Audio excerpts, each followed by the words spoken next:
ایک اور اہم بات یہ ہے کہ اندرونی لوگ یعنی کمپنی کے اندر کام کرنے والے مسائل کو ہم سے بہت پہلے جان لیتے ہیں۔ صحیح۔ جب وہ اپنے شیئرز بیچنا شروع کرتے ہیں تو قیمت بری خبر آنے سے پہلے ہی گرنا شروع ہو جاتی ہے۔ اگر کسی سٹاک کی قیمت بغیر کسی وجہ کے مسلسل گر رہی ہے تو یہ ایک اشارہ ہے کہ شاید کچھ ایسا ہے جو ابھی تک عوام کو معلوم نہیں۔ یہ تو ہوئی کمپنی کی اندرونی کہانی، لیکن کبھی کبھی سب کچھ ٹھیک ہوتا ہے، کمپنی بہترین کام کر رہی ہوتی ہے اور پھر بھی سٹاک گر جاتا ہے۔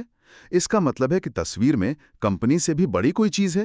بالکل، اور وہ چیز ہے خود مارکیٹ کا مزاج اور مجموعی معاشی صورتحال۔ یہ سمجھنا بہت ضروری ہے کہ آپ صرف ایک کمپنی میں نہیں بلکہ ایک وسیع مارکیٹ میں سرمایہ کاری کر رہے ہیں۔ یہاں یہ واقعی دلچسپ ہو جاتا ہے۔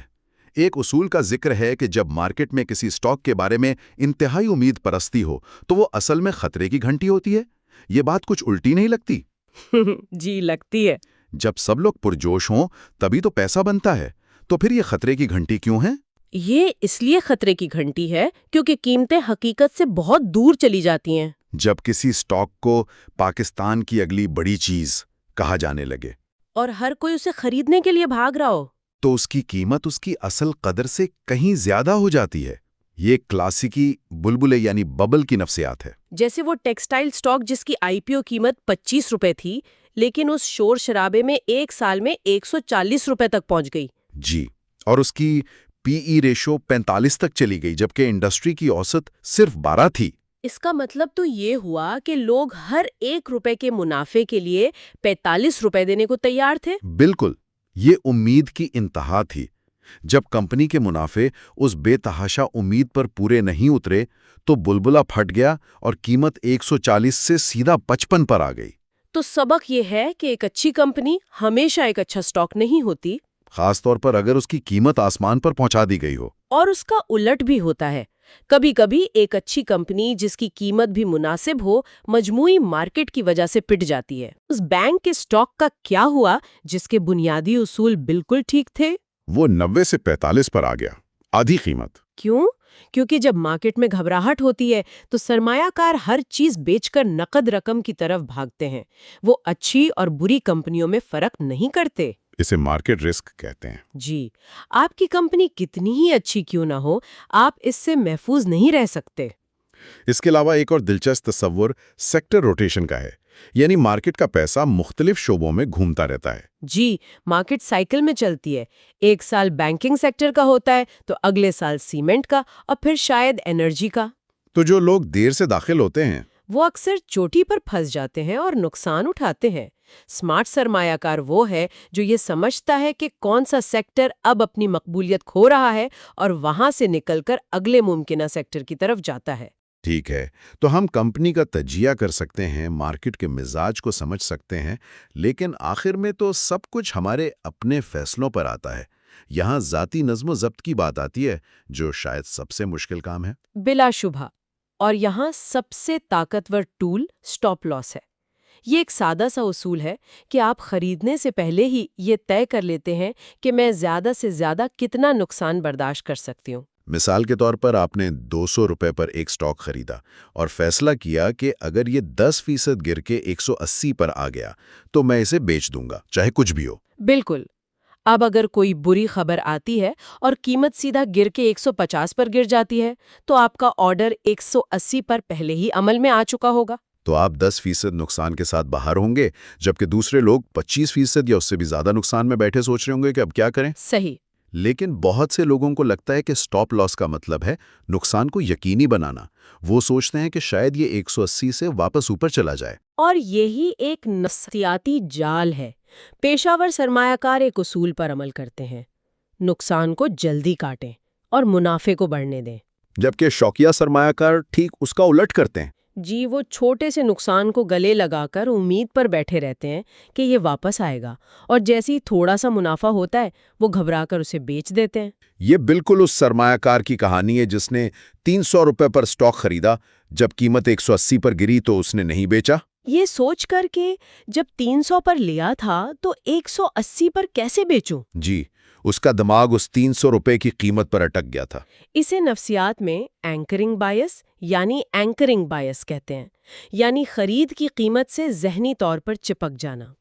مارکیٹ کو اس بات کی کوئی پرواہ نہیں کہ آپ نے کس قیمت پر خریدا تھا، اسے صرف اس بات کی پرواہ ہے کہ اسٹاک کی آج اور مستقبل میں کیا قیمت ہے۔ صحیح بات ہے۔ آپ کا خریدنے کا فیصلہ ماضی کا تھا، بیچنے کا فیصلہ حال اور مستقبل کی بنیاد پر ہونا چاہیے۔ وہ سرمایہ کار 180 پر نہ بیچ کر آخر میں 120 پر پہنچ گیا اور اس کا نقصان تقریباً دگنا ہو گیا۔ بات صرف 10% نقصان بچانے کی نہیں ہے، اصل نقصان ذہنی سرمایہ کا ہے۔ ایک برا سٹاک آپ کی ساری توجہ اور توانائی کھا جاتا ہے۔ کیا خوب نکتہ اٹھایا ہے، یہ بالکل درست ہے۔ آپ نئے اور بہتر مواقع تلاش ہی نہیں کر پاتے۔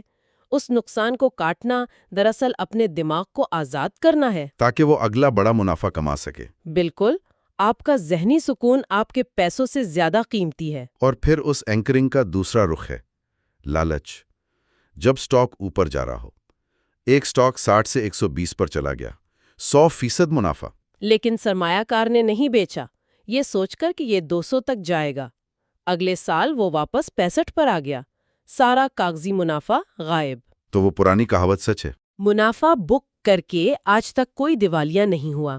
اس کا مطلب یہ نہیں کہ آپ ہر 10% منافع پر بیچ دیں، لیکن آپ کے پاس ایک منصوبہ ہونا چاہیے کہ آپ کب اور کتنا منافع لیں گے۔ آخر میں ایک بہت ہی اہم تصور ہے جسے آپ نے اپرچونٹی کاسٹ یعنی مواقع کی لاگت کہا۔ یہ ایک ایسا نقصان ہے جو نظر نہیں آتا۔ جی، یہ سب سے بڑا پوشیدہ نقصان ہے۔ فرض کریں کسی کا پیسہ 2 سال تک ایک ایسے ٹیکسٹائل سٹاک میں پھنسا رہا جس نے 0% ریٹرن دیا، کچھ نہیں کمایا۔ جی، اسی 2 سال کے دوران ایک انرجی سٹاک نے 120% ریٹرن دیا۔ تو اصل نقصان صرف 0 کمانا نہیں ہے، اصل نقصان وہ 120% ہے جو کمایا جا سکتا تھا لیکن نہیں کمایا گیا۔ سرمایہ ایک ناکارہ اثاثے میں قید رہا۔ بالکل۔ تو اس سب گفتگو کا خلاصہ کیا ہے؟ اگر کوئی سرمایہ کار آج اپنے پورٹ فولیو کو دیکھ رہا ہے اور فیصلہ نہیں کر پا رہا، تو کیا کوئی عملی فریم ورک ہے؟ جی بالکل، ایک سادہ سا فیصلہ سازی کا فریم ورک یہ ہے کہ ہر سٹاک کے بارے میں خود سے کچھ سوالات پوچھے جائیں۔ اچھا؟ پہلا، کیا کمپنی کی بنیادی کہانی کمزور ہو رہی ہے؟ دوسرا، کیا منافع مسلسل کم ہو رہا ہے؟ تیسرا، کیا قرض خطرناک حد تک بڑھ رہا ہے؟ چوتھا، کیا مینجمنٹ میں کوئی مسئلہ نظر آ رہا ہے؟ ٹھیک ہے۔